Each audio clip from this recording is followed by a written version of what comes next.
Oke, baik. Putri, kita akan diskusi pertanyaan yang ada. Oke, Kayla. Saya kelihatan formal sekali ya. Biasa saja. Oke, yang pertama pertanyaannya. Ya. Putri ada nggak sih tim favorit dalam cabang olahraga bola? Ya. Pasti. Terus bagaimana kok bisa lihat PSBS. kesatuan gitu? Persipura, aduh saya mitra kukar lagi.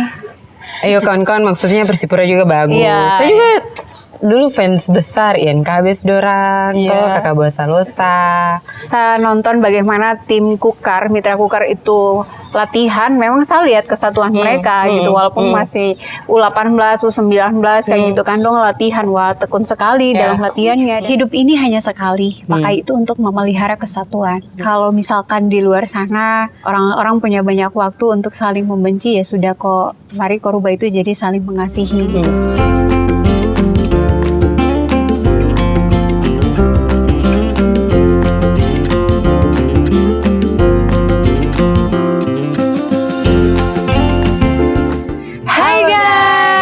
Kembali lagi di Kitong Pondok Podcast. Lepas nafas, Tarik nafas, buka mata. Saya Yolanti Wirano. Dan saya Putri Tesalonika. Oke, gimana nih kabarnya Put? Puji Tuhan, luar biasa. Kak Kayla, apa kabar? Ya, syukurlah, alhamdulillah, puji Tuhan sangat baik ya. Karena hari ini kita akan bahas sesuatu yang keren sekali nih. Apa nih Kak? Ya, apa ya? Tentang satu-satu gitu sih. Tentang Kira-kira satu-satu. apa ya? Apa ya? Oke. Memelihara kesatuan dari Tuhan. Ya, kalau biasa kamu berusaha untuk memelihara kesatuan dari kamu punya pikiran, pengetahuan. Ini kita belajar langsung dari Tuhan ya, dari firman-Nya gitu. Wow. Jadi, Tom punya pembahasan kali ini terambil dalam mana nih Put?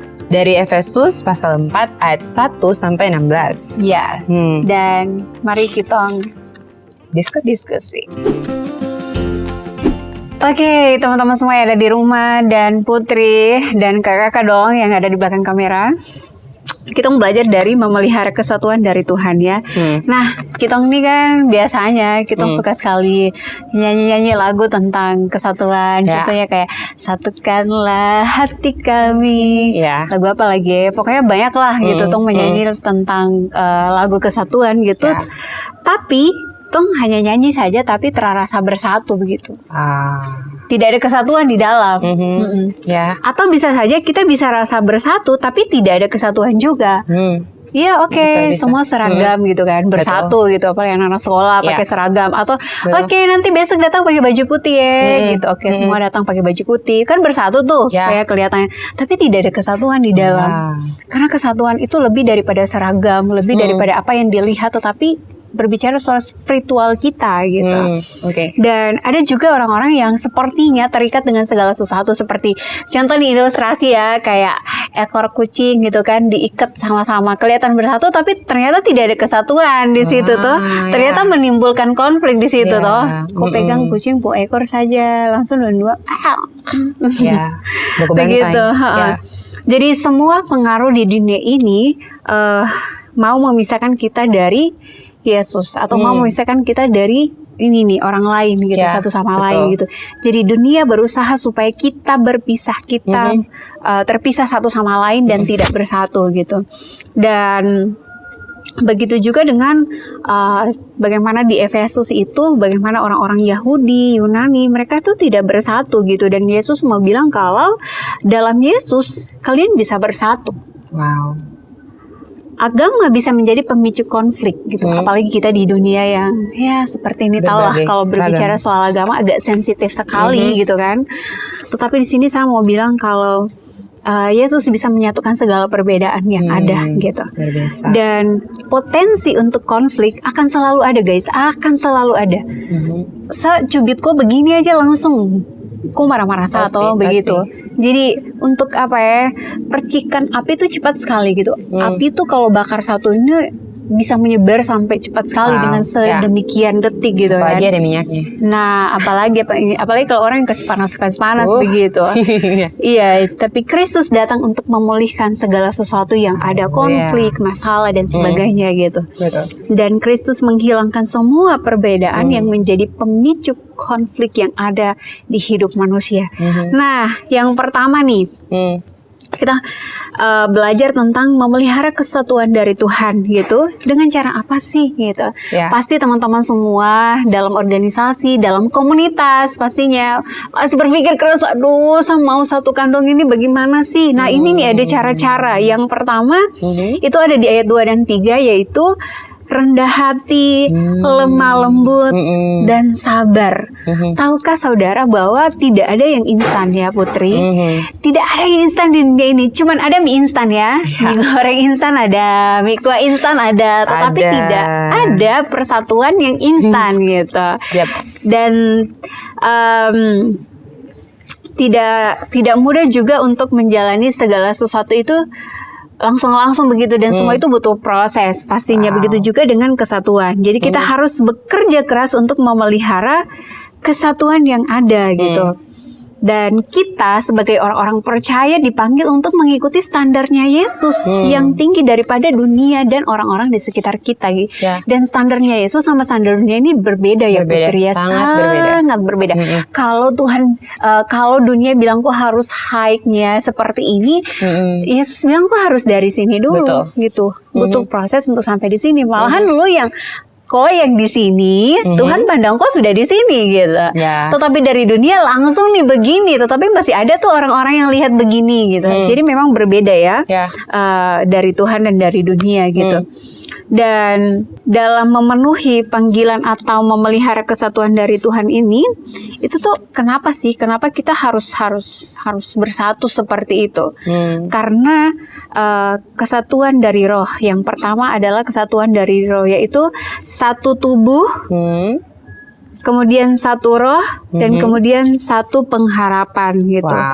Waktu kita memelihara kesatuan dari Tuhan, ingat kalau kita harus menjaga yang namanya kesatuan tubuh Kristus, satu roh dan satu pengharapan. Dan juga karena kesatuan dari Yesus, yaitu satu Tuhan, satu iman, dan satu baptisan di dalam Tuhan. Dan juga karena sumber kesatuan adalah dari Allah sendiri. Tidak ada kesatuan sumbernya tuh dari lain, tidak ada. Sumbernya hanya dari Tuhan saja. Dia di atas segala sesuatu, dan juga melalui Dia semuanya ada. Apapun itu hanya melalui Dia, hanya melalui sumber ya, yaitu Yesus Kristus. Dan Dia ada di dalam kita semua. Kalau kau orang percaya, ada Yesus dalam kau. Amin, amin dong. Oke, yang kedua adalah kita menghargai perbedaan yang dipakai Tuhan. Nah, di sini berbicara dari ayat 7 sampai 12 itu tentang kasih karunia gitu. Berarti ada pemberian dari Tuhan dan bukan pilihan atau paksa gitu. Nah, pemberian apa nih Putri? Nah, di situ ada rasul ya. Rasul itu seperti apa sih? Apakah Tuhan dia rasul yang berkhotbah dan segala macam. Nah, ternyata rasul itu adalah seseorang yang mau bangun sesuatu yang baru gitu. Apapun itu dia mau berusaha untuk membangun sesuatu yang baru yang mungkin belum pernah ada dan sebagainya, tapi dia kehadirannya menimbulkan sesuatu yang baru ya, seperti itu. Dan kemudian apa di situ? Nabi, orang yang mau supaya umatnya tidak menyimpang dari jalan yang benar. Nah, kalau dia lihat ada orang yang salah, dia menjadi sosok yang sini kok agak belok nih, kesini lagi, kasih lurus nih gitu. Itu Nabi ya, gitu.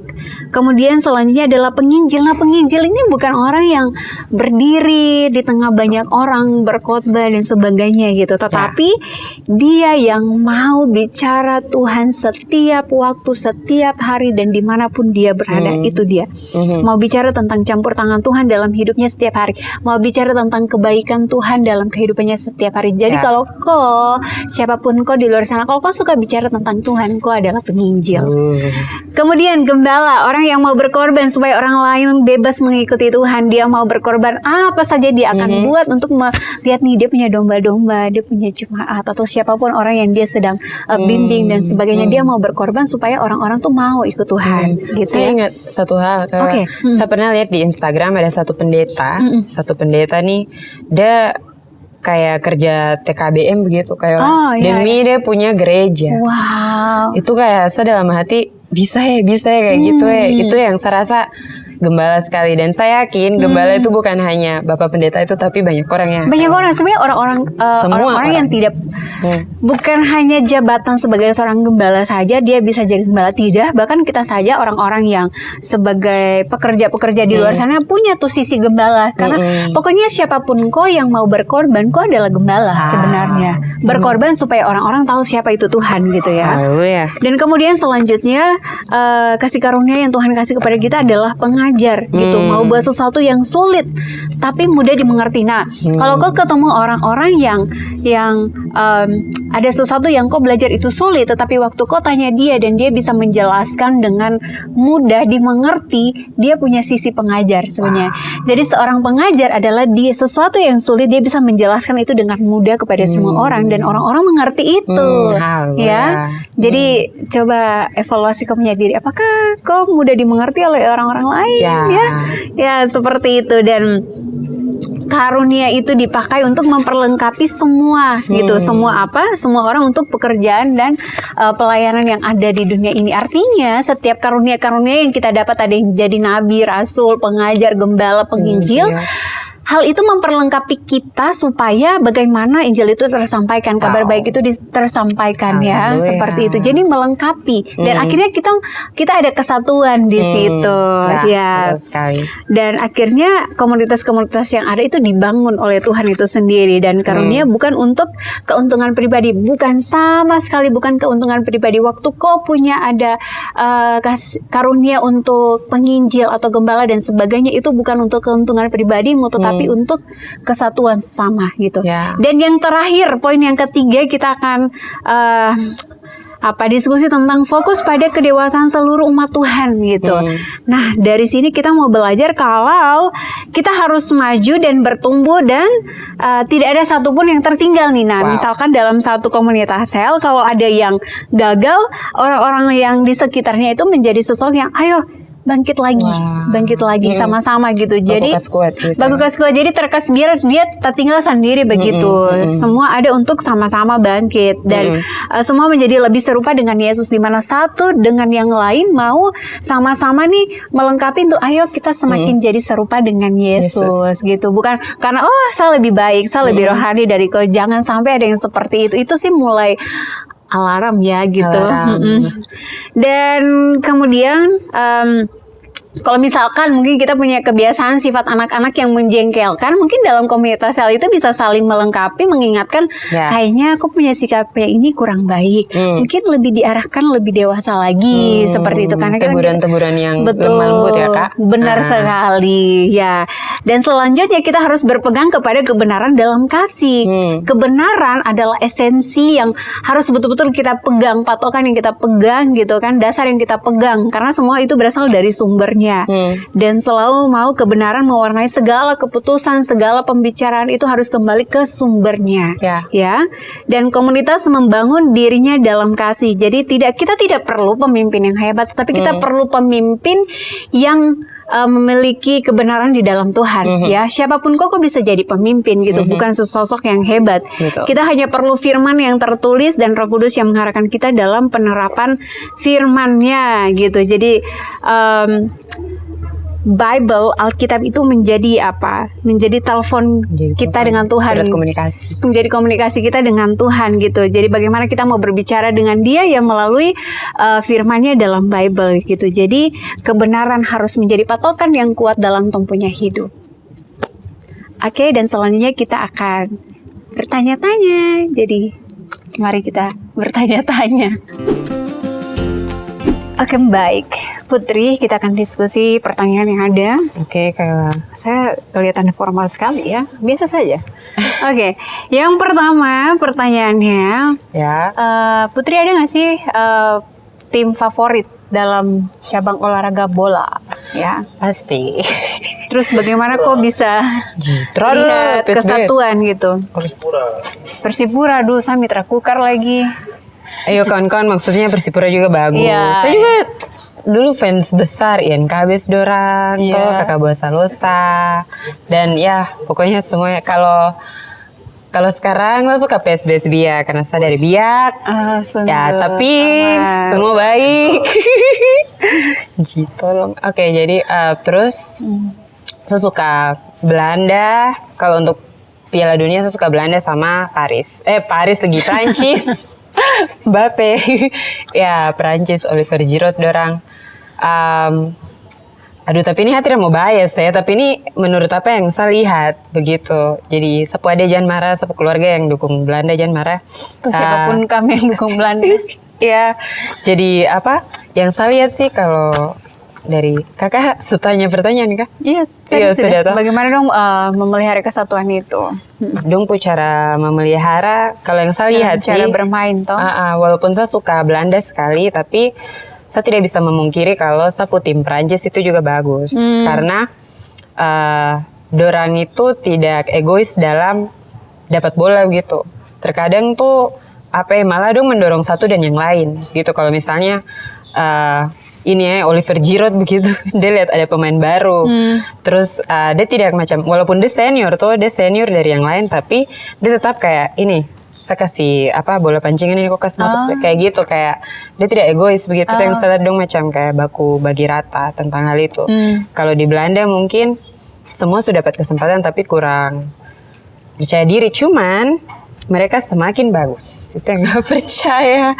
Sama suka Paris Saint-Germain. Kalau kakak? Well, saya memang tidak terlalu mengikuti perbolaan ini ya. Tapi kalau tanya suka apa sih gitu. Saya dulu waktu kuliah saya suka sekali Mitra Kukar karena kampus kan baku menghadap lapangan guys. Jadi sampai izin kuliah hanya untuk nonton dong latihan. Kakak nonton nih. Iya, saya lihat langsung latihan. Karena saya ada fans salah satu dia punya pemain bolanya atau oh dewa. Well, itu dia. Saya suka Mitra Kukar. Kemudian saya suka Inggris gitu karena David Beckham gitu kan. Untung banget Ceuna. Oke, pokoknya gitulah ya. Tapi saya tidak terlalu melihat seperti yang Putri yang sangat teliti, detail sekali melihat kesatuannya itu ya gitu. Seakan-akan Putri itu ada melihat mereka langsung latihan gitu. Tapi kalau saya lihat dulu waktu saya nonton bagaimana tim Kukar, Mitra Kukar itu latihan, memang saya lihat kesatuan mereka gitu, walaupun masih U18, U19 kayak gitu kan dong latihan, wah tekun sekali dalam latihannya, dan saya lihat kesatuan mereka untuk bagaimana cara bermain mereka supaya tetap kompak satu sama lain, begitu sih. Oke, nah selanjutnya Putri. Oke, selanjutnya saya tanya kakak. Dari semua sifat yang tercatat di ayat 2 itu, menurut Kakak Yola mana yang paling kuat dalam Kakak Yola hidup begitu dan teman-teman sekalian juga? Oke, di situ kan ada rendah hati, lemah lembut dan sabar ya.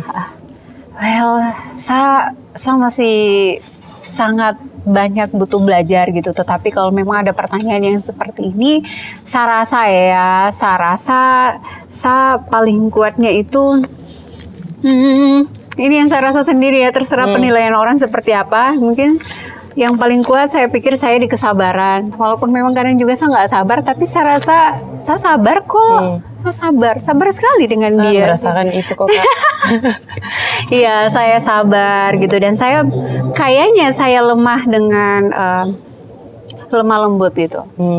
Itu yang menurut saya tidak tahu pandangan orang. Bagaimana dengan Putri? Kuatnya di mana, lemah lembutnya di mana? Ya mungkin lemah lembutnya di mana, lemahnya di mana?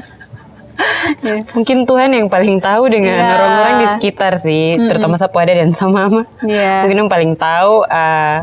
Kalau yang paling kuat saya rasa, tapi namanya sapu ada bilang tidak lagi. Mungkin kan Putri punya diri, punya hidup betul gitu sih, kan? Betul. Mungkin kerendahan hati sih. Kalau dalam dunia bersosialisasi, sekadang banyak-banyakan rendah hati dalam sapu diri karena satu kan dulu sebelum hidup dalam firman Tuhan tukang judge orang Pak. Duduk begini duduk nonton baru begitu. Mulai judge orang gitu ya? Kayak begitu, kayak begitu menghakimi. Terus mungkin paling lemah itu kesabaran. Dalam beberapa hari ini sapu ade sendiri dia bisa bersaksi kamu bagaimana sapu kesabaran setipis tisu. Itu sudah, tapi itu lagi tiap hari ketika tong jatuh tong harus berdiri dan firman toh, ya begitu kayak lah. Pertanyaan selanjutnya nih, apakah tujuan dari Tuhan dalam pemberian karunia-karunia kepada orang percaya? Jadi waktu Tuhan kasih karunia-karunia itu dalam ayat firman ini, kira-kira nih tujuannya apa sih untuk orang percaya? Oke. Kalau dari saya pribadi melihatnya, saya pernah ada nonton satu video, tapi ini video ini Bible study sih, belajar Alkitab ya di internet. Terus ada tuh yang tanya-tanya tuh macam kayak, Kak, maksudnya ke satu pendeta ini, dia bilang kayak, Kak, kenapa saya tidak bisa berbahasa roh kayak orang itu? Atau Kak, kenapa saya tidak bisa dapat penglihatan begini begitu? Kenapa saya nggak gini gitu? Kenapa dia kayak punya karunia banyak gitu? Nah di sini pendeta itu saya senang sekali, dia menjawabnya dengan kebenaran ya. Dia bilang sebenarnya ada satu ayat yang mungkin itu ada berbicara tentang sebenarnya karunia-karunia semua itu tujuannya adalah untuk memberitakan Injil, untuk memberitakan kabar baik. Karena ketika kita karunia ini kan berarti Tuhan ada kasih kelebihan kita, kemampuan kita ya. Saya percaya, sebagai orang percaya, saya yakin bahwa setiap dari kita motong punya profesi apapun, tong posisi bagaimanapun sekarang ini begitu toh, yang bahkan yang tidak lulus sekolah pada jenjang tertentu pun itu tuh Tuhan ada kasih kok satu kemampuan yang orang lain tidak bisa gitu. Dan yang saya lihatnya adalah sebenarnya aku kemampuan itu bukan untuk kok mendapat keuntungan untuk aku diri sendiri, tetapi untuk supaya aku jadi representasinya Tuhan begitu. Dengan itu, dengan kau bisa contoh nih, ada sol sepatu begitu ya, dia kasih bersih sepatu atau di bengkel-bengkel aja gitu, di bengkel kayak tidak semua orang bisa perbaiki knalpot begitu, tapi ada anak muda yang mungkin dia sambil sekolah baru dia bisa kasih fix, kasih perbaiki knalpot itu. Nah di situ kalau anak muda itu punya Yesus di dalam dia, orang bisa lihat Yesus di dalam anak muda itu. Bagaimana gitu. dia melayani. Betul, bagaimana dia melayani. Bukan hanya pada saat dia di bengkel, tapi pas dia jalan dia lihat ada ibu-ibu, bapak-bapak atau siapa saja yang pemotor ada mogok dan ada masalah di dalam kerusakan itu knalpot itu, dia bisa bantu, dia bisa jadi berkat begitu. Oh kenapa anak ini begini ya? Oh ternyata karena ada Tuhan Yesus. Jadi menurut saya segala karunia yang dikasih Tuhan tujuannya adalah untuk orang lain bisa lihat Yesus di dalam ko begitu. Karena Yesus yang memberikan ko, Tuhan yang memberikan ko karunia itu menurut saya begitu Kayola. Dari Kayola? Oke, kalau dari saya secara pribadi adalah tujuan Tuhan untuk kasih kitong sebagai orang-orang percaya karunia-karunia itu untuk supaya kita bisa memelihara kesatuan di dalam Tuhan. Jadi ada yang satu bisanya seperti ini. Kalau tadi teman-teman ingat, saya sempat menjelaskan ada yang bisa jadi rasul, ada yang nabi, ada yang pengajar, ada yang penginjil, bahkan ada yang gembala. Nah, dia jadi gembala, dia nggak bisa nih jadi penginjil, kemungkinan seperti itu. Nah ada yang lain bisa. Nah itu bisa saling memperlengkapi satu sama lain dan akhirnya kesatuan ada di situ. Kesatuan tetap terpelihara, bisa memelihara kesatuan gitu. Ada yang satunya bisa ini, yang A-nya bisa ini, yang B-nya tidak, tetapi dua-duanya saling melengkapi. Jadi jangan sombong sebenarnya karena kita butuh orang lain gitu. Karena orang lain punya karunia yang kita tidak punya. Dan disitulah dimana karena saya tidak punya, dia punya, disitulah kita bersatu dan akhirnya nama Tuhan dimuliakan, kesatuan ada di situ, akhirnya menjadi berkat bagi orang lain. Kita tidak bisa sendiri. Betul. Kita butuh yang lain. Kita butuh komunitas. Betul gitu. Sekali. Itu sih tujuan Tuhan. Kenapa Dia kasih karunia-karunia ini ke kau. Jadi jangan tanya kenapa saya tidak punya yang ini terus dia punya. Kamunya punya yang lain. Betul. Yang dari Tuhan, versi Tuhan ke kau lain lagi dengan versi Tuhan ke dia. Betul. Seperti itu. Nah makanya kenapa begitu penting setiap anggota tubuh itu dalam komunitas memakai karunia yang ada. Sangat penting gitu. Nah, bagaimana kalau kita tidak pakai setiap karunia yang ada gitu? Kira-kira? Menurut kakak tanya saya. Oke, kalau menurut saya bisa terjadi peperangan. Itu sih menurut saya. Karena kan kakak tadi bicara tentang bersatu ya, dan kita sedang berbicara tentang kesatuan, bersatu di dalam Kristus. Seandainya kalau karunia itu tidak dipakai sesuai dengan fungsinya untuk memuliakan Tuhan, kayak apa contoh apa yang kayak tadi saya bilang, yang tukang bengkel itu dia pakai itu hanya untuk dia punya keuntungan diri sendiri. Kalau tidak dia memakainya di dalam Yesus, dengan anak itu punya Yesus di dalam dia, ketika dia lihat orang lain butuh bantuan, dia tidak akan tolong gitu, karena di dalam Yesus itu ada kasih yang menggerakkan kau untuk menolong orang lain. Menurut saya begitu sih Kak. Yang malah ada adalah baku saing. Baku saing, ketika kau baku saing sampai terada ujung, akhirnya kau baku perang itu. Maksudnya baku saing aja tuh sudah masuk ke dalam bibit-bibit akan adanya persaingan, peperangan, baku tidak suka, begitu toh Kakak. Betul. Jadi menurut saya perpecahan begitu, dan dunia jadi terasa seimbang begitu. Kayak tong pikir saya kalau tidak ada orang-orang yang macam dong pergi mancing molo di Danau Sentani, tong akan makan ikan. Begitu. Iya, artinya kita butuh mereka. Betul, gitu. Jadi baku butuh. Nah, kalau terada yang beli juga, dan terada uang untuk hidup, begitu. Betul. Jadi yang saya pikir sih itu kayak begitu Kak. Sama ada sepupu murid, dia juga bilang dia mekanik, dia mekanik pesawat, begitu. Dan kalau misalnya dia bilang gini, jadi orang yang di dalam penerjemahan Alkitab itu sulit. Tetapi ya itu, dia mengerjakan dia bagian menerjemahkan Alkitab. Dia sepupu murid ini mengerjakan dia bagian sebagai mekanik yang perbaiki pesawat, supaya ketika apa yang bisa terjemahan ini dan naik pesawat, dia bisa sampai ke satu kampung dan bisa beritakan kerajaan Allah. Jadi kayak semua tuh baku apa ya? Baku melengkapi. Begitu, betul. Baku melengkapi.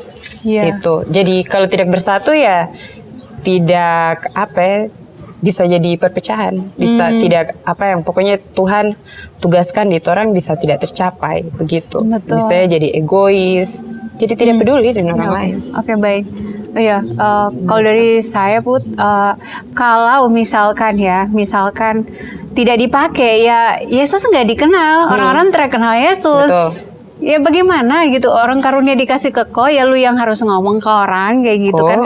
Kau jadi alat untuk orang lain, ya kalau kau nggak pakai ya gimana gitu, tidak bisa gitu. Jadi misalkan ya tangan ini aja gitu, saya belajar komunitas itu ya dari saya punya anggota tubuh ini. Saling melengkapi, tangan, kaki semua, mata, hidung, mulut ya dong saling melengkapi satu sama lain. Waktu mata menangis ya tangan jadi sosoknya oke, hapus kayak gitu kan. Waktu tangan terluka ya mata nangis gitu. Jadi ada kesatuan di situ. Tidak bisa pisahkan gitu. Dan kalau misalkan tidak pakai fungsi itu ya ya udah sia-sia begitu saja gitu, tidak berfungsi, tidak ada gunanya. Oke, Kayola dan kawan-kawan, saya akan tanya, menurut Kakak dan teman-teman semua, apa artinya memegang kebenaran dalam kasih? Itu ada di ayat 15. Oke. Sebenarnya tadi ini sudah dijelaskan ya di awal-awal gitu. Memegang kebenaran dalam kasih ini seperti apa gitu. Artinya adalah kebenaran menjadi patokan yang kuat gitu. Kebenaran menjadi esensi yang kuat di mana kita sebagai orang percaya di dalam Tuhan memegang itu. Artinya walaupun kau hidup di dunia yang banyak sekali budaya, yang banyak sekali hal-hal seperti tradisi dan sebagainya, dan itu sudah terikat, sudah mengikat atau sudah apa ya, dari kecil kita sudah lahir dengan budaya-budaya itu, tetapi kebenaran tidak disampingkan, tetap tempatnya tuh di atas gitu. Bukan budaya dulu baru kebenaran, tetapi kebenaran dulu baru budaya yang ada gitu. Jadi itu menjadi patokan yang kuat, esensi yang kuat, sumber yang kuat untuk kita sebagai orang-orang percaya memegang itu, dan selalu mau kebenaran menjadi mewarnai setiap keputusan yang ada atau segala pembicaraan kita selalu kembali ke kebenaran. Pokoknya segala sesuatu itu kembali ke dia sudah. Apapun itu, kau mau di pasar kah, kau sedang belanja pun, di mana kebenaran Tuhan ada di situ. Orang-orang bisa lihat Yesus di kau di kantor, kebenaran tetap tersampaikan. Artinya kita sebagai jembatan untuk menyampaikan kabar baik ke orang-orang. Seperti itu. Karena begini loh guys, orang-orang itu terlalu sering dengar kabar buruk, apalagi tentang dong gitu. Selalu dengar kabar buruk banyak sekali sampai lupa kalau ternyata tuh ada kabar baik. Nah, kabar baik itu siapa? Yesus yang memberikan keselamatan untuk kita semua, dan itu memang perlu dilatih sih, perlu dilatih gitu. Itu sih menurut kalau dari Putri gimana? Kalau saya setuju dengan yang tadi Kakak Yola bilang. Terus apakah artinya megang kebenaran dalam kasih? Ya itu sudah ya. Apapun yang terjadi dalam kehidupan, mau dunia semakin jahat ya, kau pilih untuk semakin jadi baik, semakin ya. baik. Apapun yang dunia coba-coba promosikan, kau harus balik lihat ke kebenaran. Apakah seperti itu atau tidak? Kalau tidak, ya berarti kau ikut kebenaran itu dan kau akan terus tenggelam di dalam kebenaran itu, toh kayak begitu. Dan memegang kebenaran dalam kasih. Kebenaran itu Yesus. Kasih nih Yesus lagi. Jadi su plus ya. Berarti pegang ya Yesus begitu. Dan saya pikir penting sekali ada Yesus sebagai kau punya akar. Karena itu sudah untuk buat tong tetap bersatu. Kayak Kayola dengan saya begitu. Mungkin dalam satu hari atau tadi macam kita ada komunikasi, ada yang mungkin saya salah bilang atau bagaimana, atau kayak bagaimana ketika Kak Yola menegur saya karena saya punya Yesus, saya tidak melihat itu sebagai Kak Yola tersuka saya, dia begini gitu. Tapi karena ada Yesus di dalam saya mampu melihatnya di dalam Roh Kudus dalam satu, kalau Kak Yola ternyata peduli kepada saya dan itu untuk kebaikan saya. Kayak hal-hal kecil begitu yang bibit-bibit baku cekcok, baku tidak suka itu, kalau kau di dalam Yesus itu nanti akan baru putih, terang terhadap gelap-gelap. Betul, karena memang anak-anak Tuhan pasti responnya beda sih. Betul. Gitu. Karena pakai kacamatanya Tuhan, betul, bukan dunia. Betul. Oke. Kakak yang tanya saya? Oke. Menurut ayat-ayat ini, pokoknya ayat-ayat yang tadi Tong sudah baca itu, kalau misalkan ada orang-orang yang tidak berkomunitas, kira-kira apa yang kurang ya dengan orang-orang ini? Kalau menurut saya, ini saya ambil dari saya punya kehidupan pribadi. Sebelum memutuskan untuk ikut komsel, sebelum memutuskan untuk komitmen dengan firman Tuhan. Karena begini kawan-kawan, ketika satu hari dalam kamu hidup itu, satu hari nih, kamu kayak, oke Tuhan, saya akan ikut kau punya firman. Saya akan hidup di dalam kau. Kamu tahu, mulai dari kamu pulang kayak itu artinya seluruhnya. Karena Tuhan Yesus bilang ini, dia ini terang. Terang yang terada gelap. Jadi pas kau hidup dalam terang, kau gelap-gelap itu tidak boleh ikut dan kau. Yang artinya kau pu ego-ego macam, terang mau ikut berkomunitas. Tapi kalau firman bilang kau harus dalam komunitas, ya kau harus dalam komunitas. Kau harus berfungsi sebagai organ di dalam tubuh Kristus ya, berarti kok harus berfungsi demikian, begitu. Jadi saya punya egois yang terang mau ikut komunitas tuh, kubur dalam-dalam ya, buang dalam-dalam ya. Baru kayak waktu itu saya bilang ke kakak rohani, kakak kayaknya saya mau ikut komsel ini deh. Oh ya sudah, mari ikut, begitu. Akhirnya ketika saya mengalami komsel, saya jadi tahu bedanya.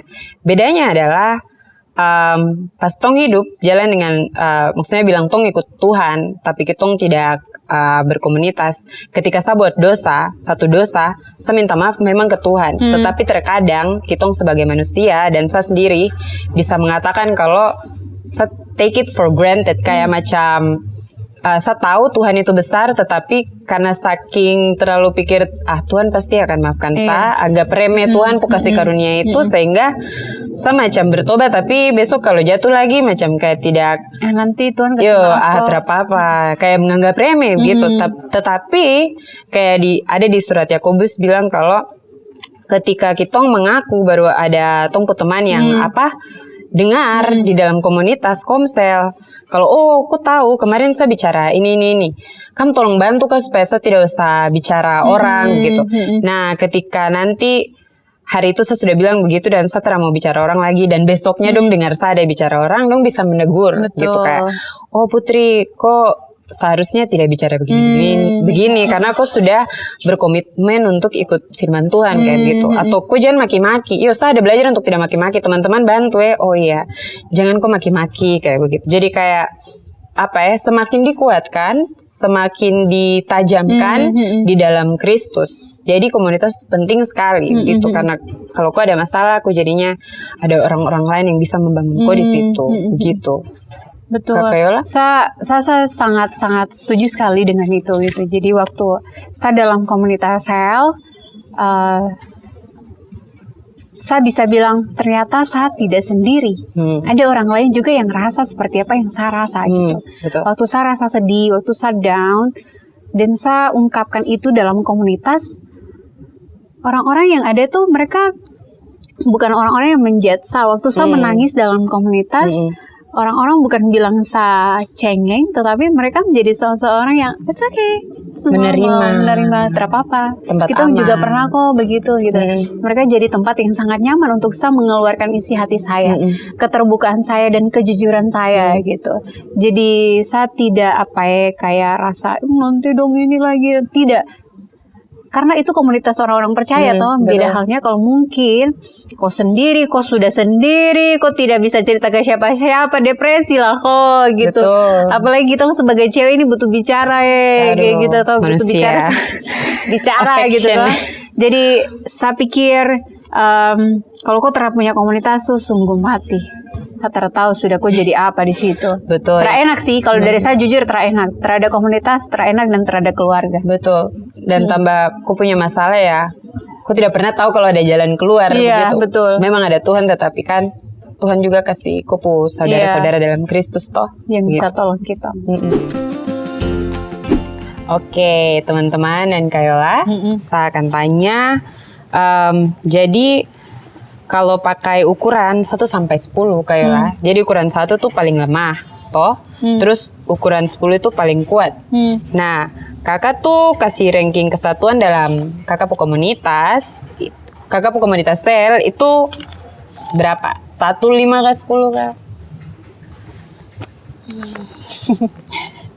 Lagi, ini bukan menunjukkan kesombongan atau apa, tapi kan kita yang beradaptasi, kita yang bersosial dengan orang-orang gitu.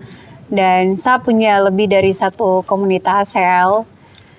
Berapa ya? 4 kah? Wow. 5 kah? Itu sudah. Dan saya rasa mungkin saya di angka 8 kah Pak ya? 7/8 kayak mungkin 7/8. seperti itu ya. Ya, tahu saya. K8 itu mungkin saya bisa bukan membanggakan diri, tapi bagaimana bisa bersatu dengan teman-teman yang lain gitu, kayak ikut dalam cerita kisah hidup mereka waktu mereka cerita gitu kan, berperan. Kalau saya jadi dia bagaimana ya kayak gitu, waktu orang menangis oke, ikut menangis juga, waktu dia tertawa ikut tertawa juga kayak gitu, waktu dia sakit datang doain gitu. Menurut saya di angka itu tadi 8 gitu. Kalau dari Putri bagaimana? Oke, kalau dari saya mungkin 10. Ini lagi maksud untuk macam kayak apa ya, membanggakan atau bagaimana. Tetapi lagi ya teman-teman, apapun yang kita bagi di sini itu betul-betul kita mau bagi ke Kam supaya Kam tahu kalau oh pentingnya begini begitu. Bukan untuk kasih tunjuk kita lebih baik dari Kam, tapi Kam butuh itu begitu. Karena ini semua berdasarkan firman Tuhan toh. Jadi 10 karena mungkin saya bisa rasa sekali tuh kemarin waktu sapu bapak berpulang, baru saya duluan di Biak, dan sapu adik Brian, dia juga ada dalam tunggu komunitas sel. Itu saya minta tolong ke teman-teman di Komsel untuk, kamu lihat sapu adik kak, dia tuh laki-laki tapi dia cengeng, gitu. Maksudnya cengeng nih dalam arti ya namanya juga ini toh dia bapak berpulang, jadi saya bilang saya tidak bisa di sana, jadi kamu dengan dia kak, dan saya betul-betul lihat dukungan itu. Tetapi lagi ya, saya tidak menilai bukan hanya dalam saat terlemah itu, tetapi dalam setiap saya ikut Komsel, saya baru sadar kalau ternyata itu sudah yang tadi Kak Kayola bilang, kitong sebagai manusia ini, kitong akan kasih tunjuk kitong ini siapa dan kitong ini bagaimana. Terajaim-jaim itu kepada orang-orang yang tong rasa tuh tong aman sekali dendong, tong nyaman sekali dendong begitu. Jadi macam kayak sapu tertawa bokar kah, atau mungkin kadang sapu ketidak masuk akalan, yang sapu temanain tukang makan jagung kah, kacang depan teman-teman semua, itu terbagi-bagi. Iya, terbagi-bagi. Itu macam kayak dia jadi dia diri saja. Iya sih, itu salah sih. Dia bagi. Bisa tidak sih? Begitu dia macam kayak apa ya? Dia bisa jadi dia diri sendiri karena kita maksudnya di dalam komsel itu tuh jadi keluarga betul-betul buat dorang begitu. Dan malah saya belajar dari komsel bagaimana berbagai macam karakter itu ada di dalam. ada di dalam, dan ketika kita ngadapi tong pekerjaan kah, tong pelayanan lain lagi itu kah, Dong kita support dari jauh. Iya, dong support dari jauh baru lihat kayak oh saya pernah alami di dalam komsel tuh ada teman yang begini gitu. Dan malahan aku melihat teman lain nih yang iblis mau curi-curi ini. Apa aku pikiran untuk ide begini dia tukang cengeng lo di dalam komsel, kok harus bicara dia gini. Itu malahan Roh Kudus bicara lebih besar kayak kok harus mengasihi dia lebih banyak gitu. Jadi kayak luar biasa sih kawan-kawan. Mantap. Komsel 10. Iya, untuk kamu komsel semua juga saya yakin seperti itu. Begitu. Thank you. Ya. Oke, pertanyaan yang terakhir, jeng. Bagaimana sih Putri memenuhi panggilan Tuhan gitu supaya Putri bisa memelihara kesatuan bersama dengan orang-orang lain? Oke. Kalau dari saya, mungkin saya sudah pernah bilang ini di podcast sebelumnya, dan saya akan capek untuk bagi ini lagi karena ini menyangkut kebenaran ya, firman Tuhan. Jadi setiap kali saya mau pergi kerja itu, biar lagi hari itu mungkin kayak muter enak kah atau bagaimana kah, coba di atas motor tuh bilang Tuhan, pakai sapu badan ini untuk kupu kemuliaan supaya sebentar kalau pergi mengajar, karena sapu panggilan adalah mengajar. Saya ada mengajar beberapa orang bahasa, dan ketika saya mengajar dorang itu juga membantu terjemahan Alkitab di daerah-daerah di Papua. Jadi saya rasa itu penting sekali untuk dong tahu, karena bagaimana tong bisa masuk ke dalam satu budaya itu tuh melalui bahasa. Kok diterima di suatu tempat itu melalui bahasa. Jadi itu penting sekali, dan saya bilang oke Tuhan tolong kasih ingat saya kalau saya kenapa mengajar dorang, alasannya apa?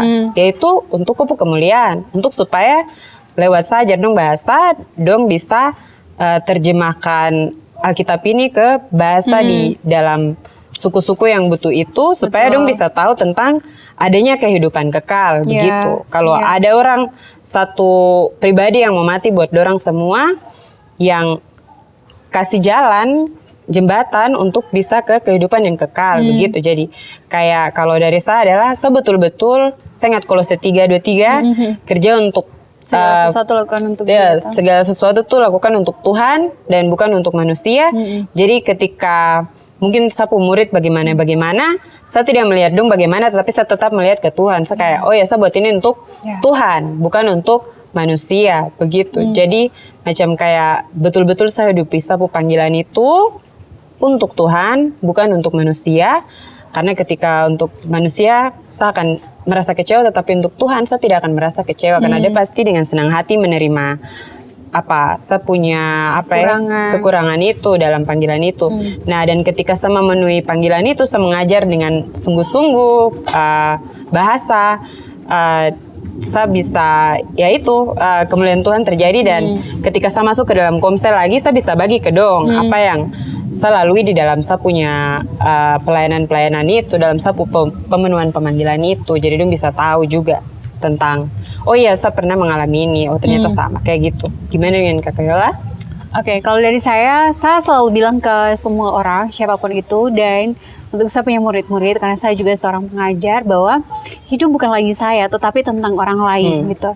Jadi tidak memikirkan diri sendiri tetapi memikirkan orang lain juga gitu. Memenuhi panggilan saya sebagai seorang pelayan Tuhan gitu, melayani di tempat di mana saja, dan juga sebagai seorang pengajar, saya menjadikan diri saya ada sebagai sebuah jembatan di mana kabar baik itu tersampaikan kepada orang-orang di luar sana gitu. Dan saya sangat menyukai yang namanya perbedaan gitu. Perbedaan itu indah gitu. Beda budaya tetap berteman, beda keyakinan tidak bermusuhan ya.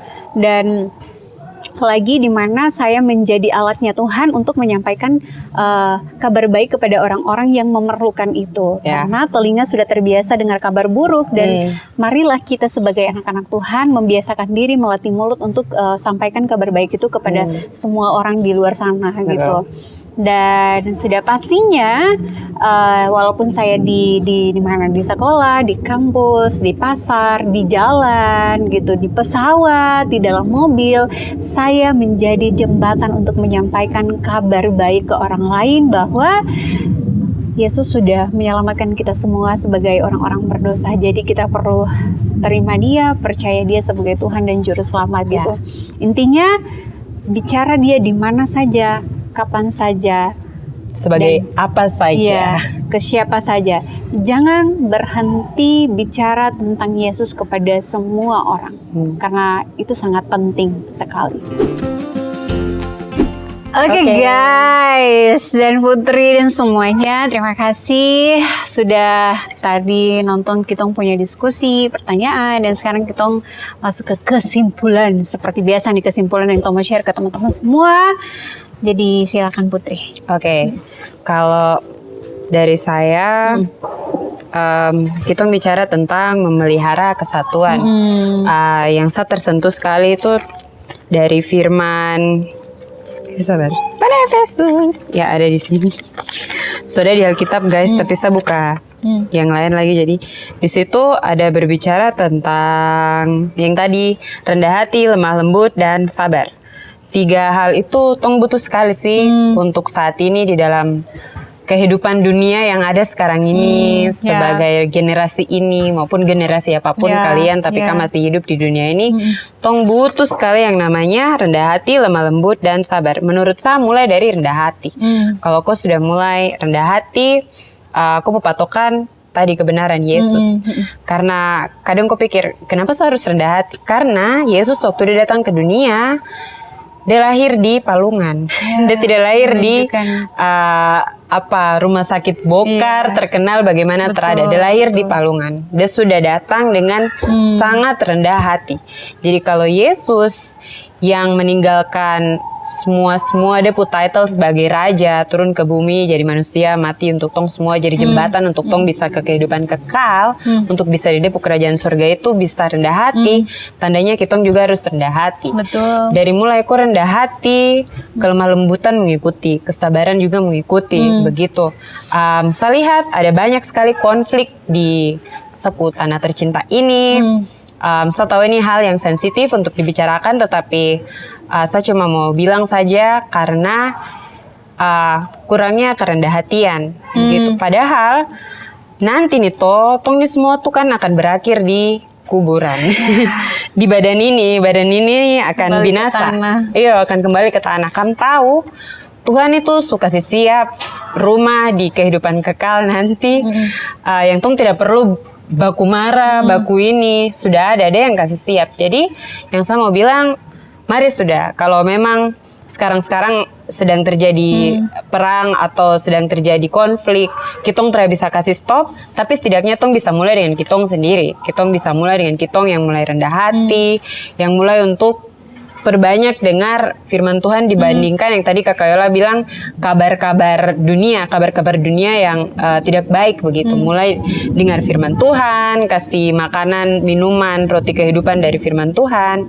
Karena kamu sendiri akan rasa buah-buah yang akan kamu hasilkan di dalam kamu roh itu apa? Itu tadi, kelemah lembutan, kerendahan hati, kesabaran begitu. Dan ketika itu terjadi, nanti ketika kitong selesai semua dengan tong punya perlombaan di dunia ini, kitong bisa bersama-sama dengan Bapa di surga. Tapi tentu saja itu semua bukan karena baik atau buruknya kitong di dalam dunia ini, tetapi karena pengorbanan Kristus sendiri ke torang.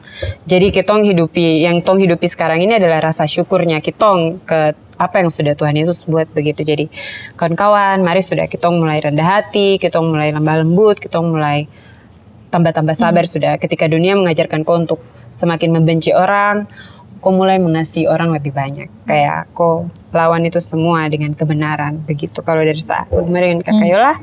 Kalau dari saya, hidup ini hanya sekali, maka itu untuk memelihara kesatuan.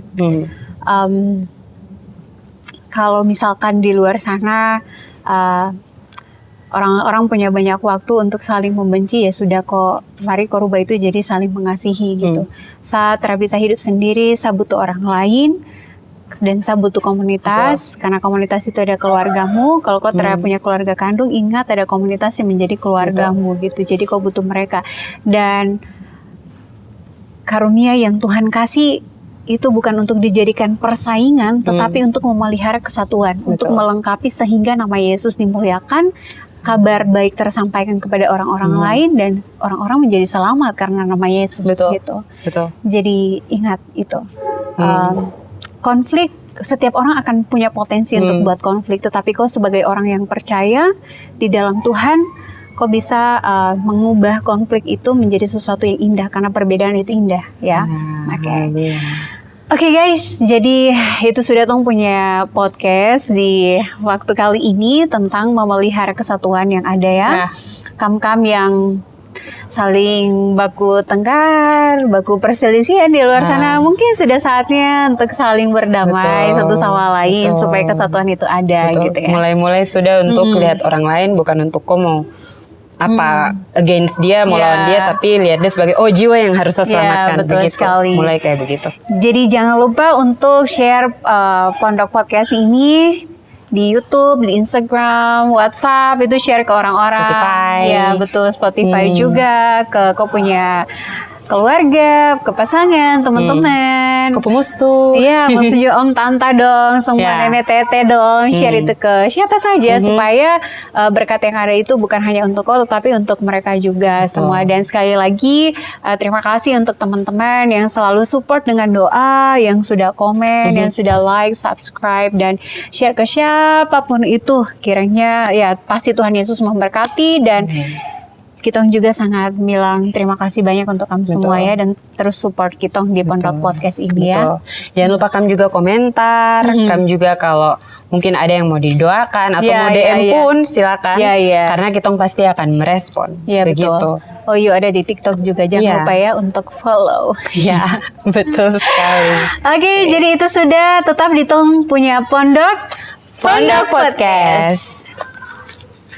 Selamat untuk Kak Thomas. Benar.